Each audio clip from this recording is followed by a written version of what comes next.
We are the 99%. That's the slogan put forward by the Occupy Wall Street protesters to show their need for economic, political, and social change. The Occupy Wall Street protesters swarmed into the New York financial district on September 17, 2011, and didn't end their protests until November 15. The movement spread quickly and affected other countries like Canada.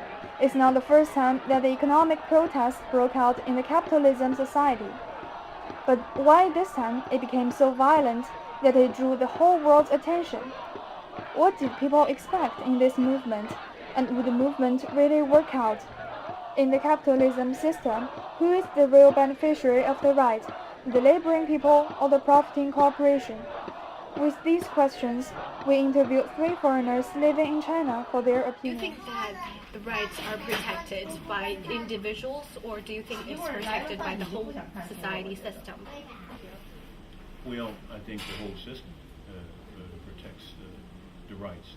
Do you think in a capitalist society the rights belong to the laboring people themselves, or do you think it has taken from them?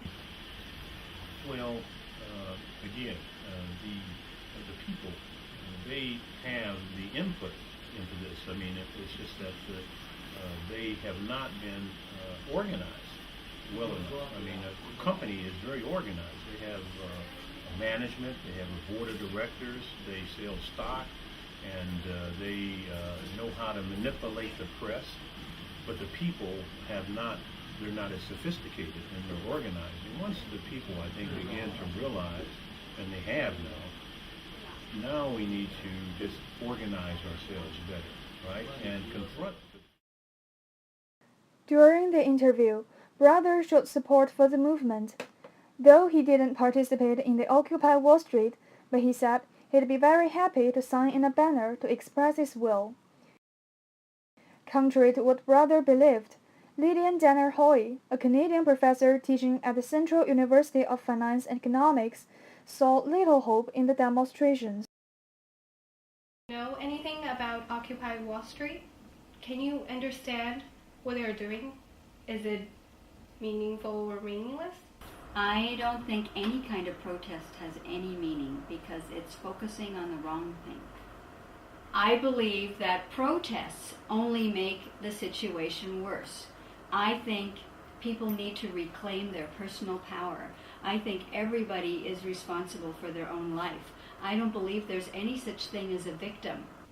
Do you think the rights belong to the laboring people themselves, or the business corporations that's profiting from it? The rights belong to everybody. So corporate has the right to do what they feel is their right to do. People have the right to do what they feel is their right to do. So you don't believe they're impinging your rights? No. They're attacking your rights? Lydia believed that it's the people's greediness that caused this economic crisis. She also said this phenomenon is happening in China, and the Chinese government should take actions to stop it.